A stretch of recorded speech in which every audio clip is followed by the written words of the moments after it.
human. Guess who came to visit again? You can't hear me right now, can you? You're still sleeping soundly. But I'm sure some part of your subconscious can understand me, and is filling you with that delightful feeling of dread. Do you remember it? The sensation of not being alone in the room, of something being there with you, right when you are at your most vulnerable? The knowledge that it is creeping closer and closer with each panic thought in your pretty head, until you can hear a foreign breath next to your ears. Feel a single claw gently caressing your skin from your toes all the way to your neck. Then finally, a sudden weight on your chest, as if something just sat down on you, helplessly pinning you against the soft bed beneath. Oh, looks like that woke you up. Shh. Don't try to struggle, it's useless. You can't move your body right now. Trying to break the sleep paralysis will only terrify you more. On second thought, please struggle more. I enjoy the growing fear in your... What's that? You look even more teary-eyed than usual. Not that you would actually remember my previous visits, of course, but am I really that intimidating?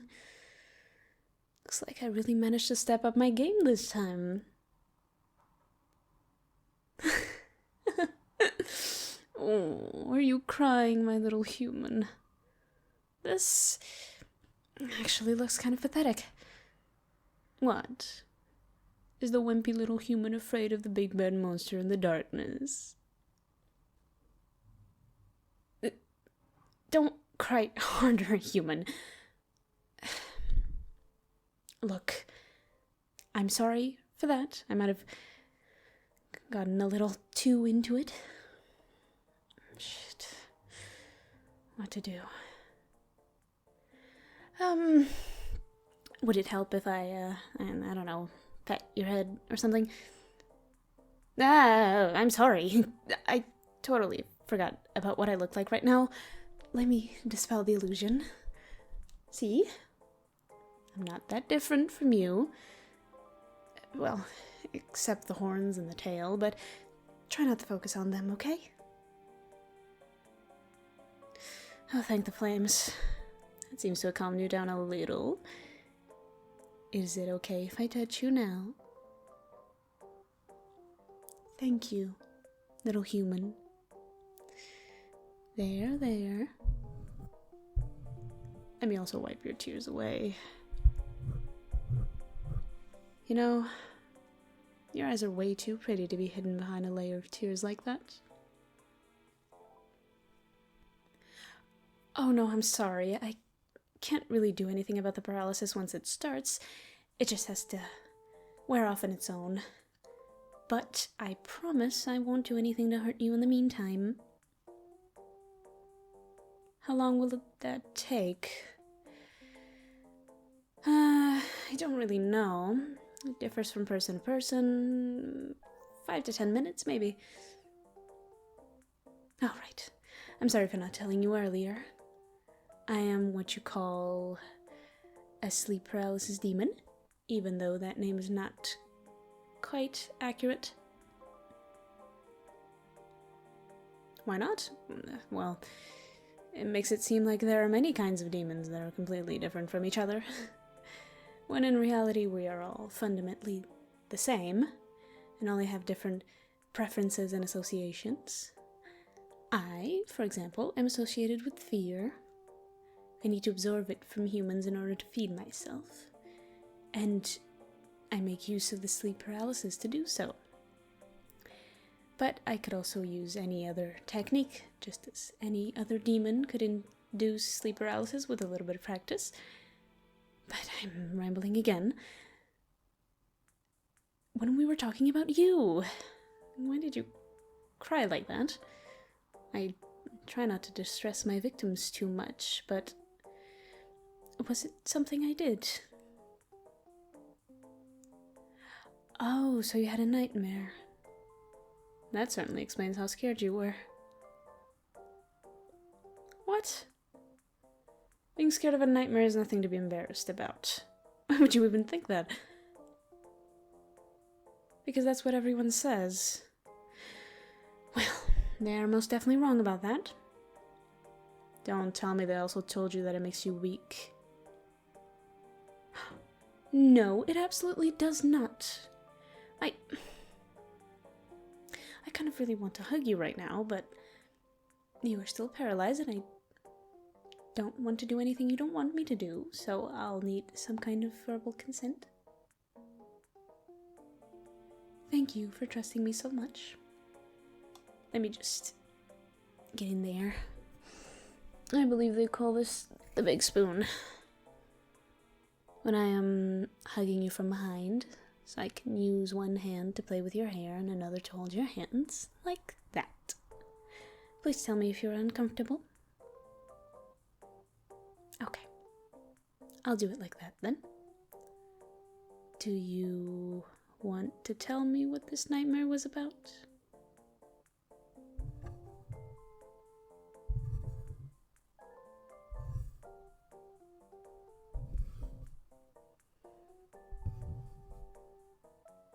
No, of course I'm not making fun of you.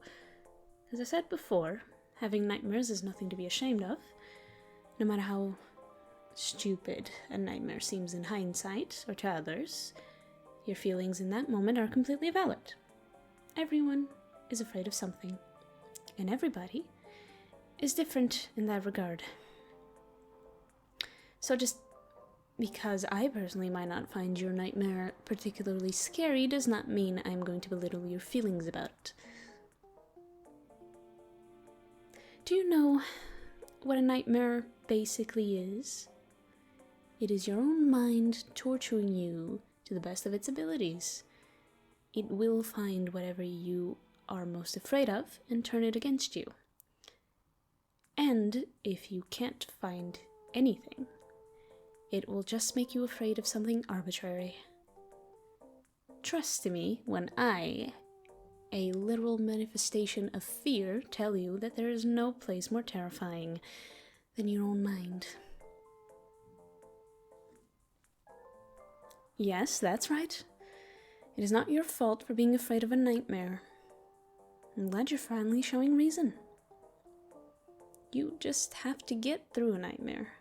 Acknowledge your feelings in the moment, but not dwell on them too much. Let the fear pass and look forward to the next day. You really needed to hear that, didn't you?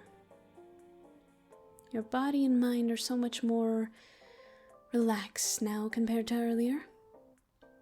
And speaking of which, by the way you just subconsciously snuggled deeply into my embrace, I assume that the sleep paralysis is worn off?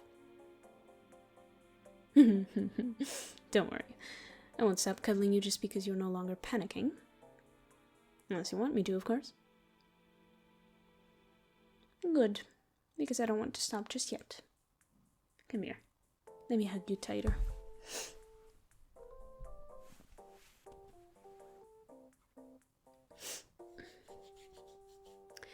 I am sorry that no one told you before that it is okay to be afraid of nightmares. I mean, do you have them regularly?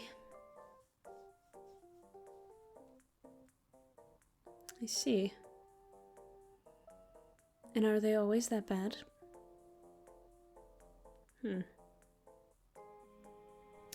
I'm sorry to hear that, honey. I wish I could have been there for you sooner. Speaking of which, I have a proposal for you, if you're interested.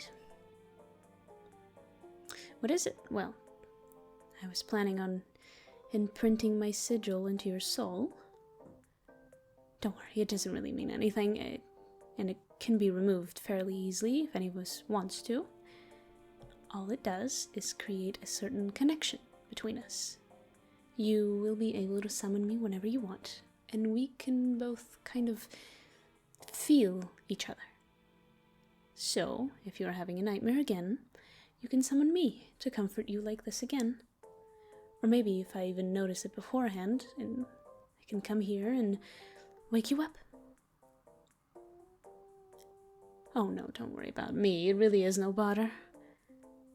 Remember what I feed on? That's right, fear. So, if nothing else, I will at least get a meal out of simply coming to your side. Now, does this sound like something you'd like? Great. Then hold still for a moment while I put my head on your forehead. And done. Of course you didn't feel anything. You humans are not capable of using magic, so how would you be able to perceive it? I shared a bit of mine with you, so you can perform a simple summoning spell. Yes, kind of like a pact. It's what we demons are famous for, after all. Maybe infamous is a better word, though. What are the terms of the contract? Well, my part is to answer your summon whenever possible and provide comfort, and your part is to definitely call on me whenever you need me. Simple, right? You don't have to try to speak through that yawning. All of this must have taken a lot out of you, am I right? First having that nightmare, and then being woken by a demon. Now that the adrenaline is fading, it is only natural that all that tiredness comes crashing back down on you at once. It's okay. Just go to sleep. I will be sure to protect you, but just know, I probably won't be here when you wake up. I will try to stay here as long as I can, but demons can only spend a limited amount of time in this world. So don't be disappointed tomorrow, okay? Good. Then just get comfortable and close your eyes. Good night. And sweet dreams, honey.